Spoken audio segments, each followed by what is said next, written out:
Welcome back. This is Nick Eger once again.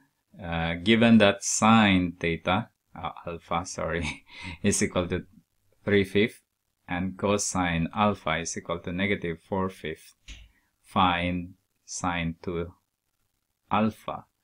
And we know that sine 2 alpha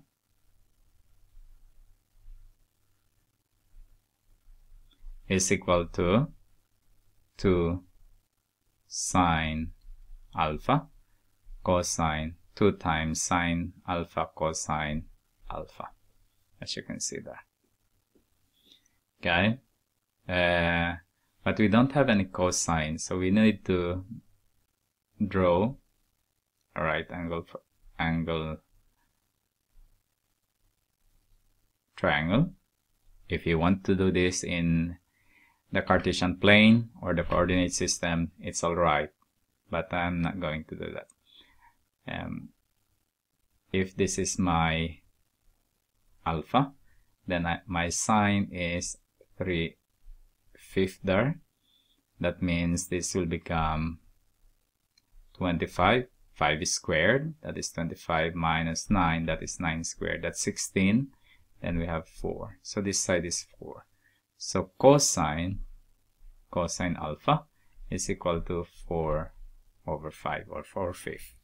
So we are ready. 2 times 3/5 multiplied by 4/5. So we have that's 12/24 divided by 25 or over 25. Okay, how about cosine 2a? And we have negative, that means it is on the second quadrant.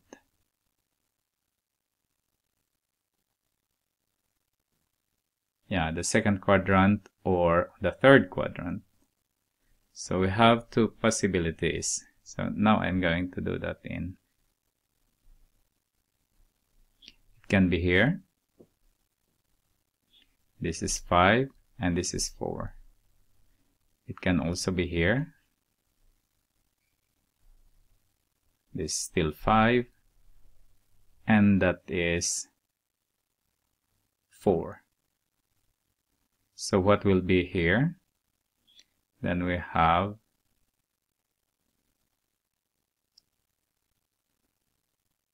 for our, this is 3 and this is negative 3. So this is negative 4. So case 1,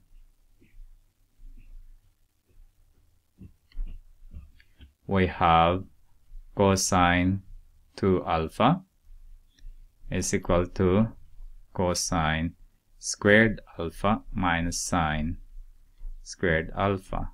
We didn't need to do that. You can also use this to cosine squared alpha or theta. I use theta, should be alpha.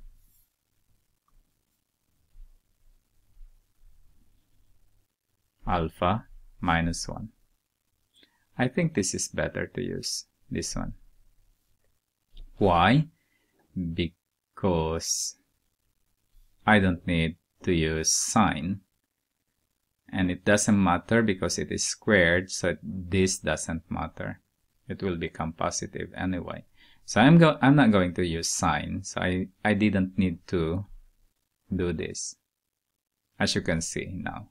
So we have 2 cosine alpha, that is negative 4/5 squared minus 1.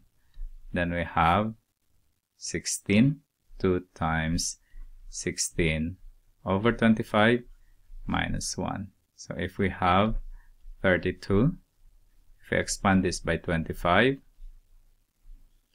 so we have 2 times 16 is 32 minus 25 over 25. What we got now is, what's that? 7 over 25. Okay? If you want, you can try using this one. We can try using that. I thought I have case 1 and case 2, but I'm not going to have that. I discover it now. I didn't solve it before. So if you want, you can solve that. Sine will be 3/5, and we have 4/5 squared minus 3/5 squared. Then we have 16 minus 9 over 25. That is also 7 over 25. So it's alright to use that, because it doesn't matter if you have -3 there, as I mentioned, because you have a square anyway. Okay?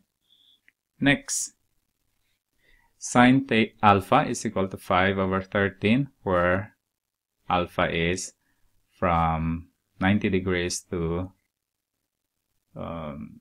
180 degrees, or pi over 2 to pi. Find the exact value of sine alpha. So that means on the second, we are on the second, sine 2 alpha. So we have here 5, here we have 13. So we have 169. 13 is squared, that is 169 minus 5, and that is 144. Then we have 12 here. So we have sine 2 alpha is equal to 2 sine alpha cosine alpha.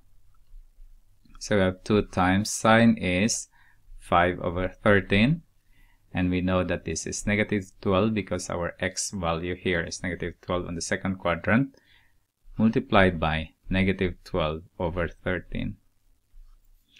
Then we have -120, I hope, over 169. Yeah, 2 times 5 is 10, times 12 is 120 over 169.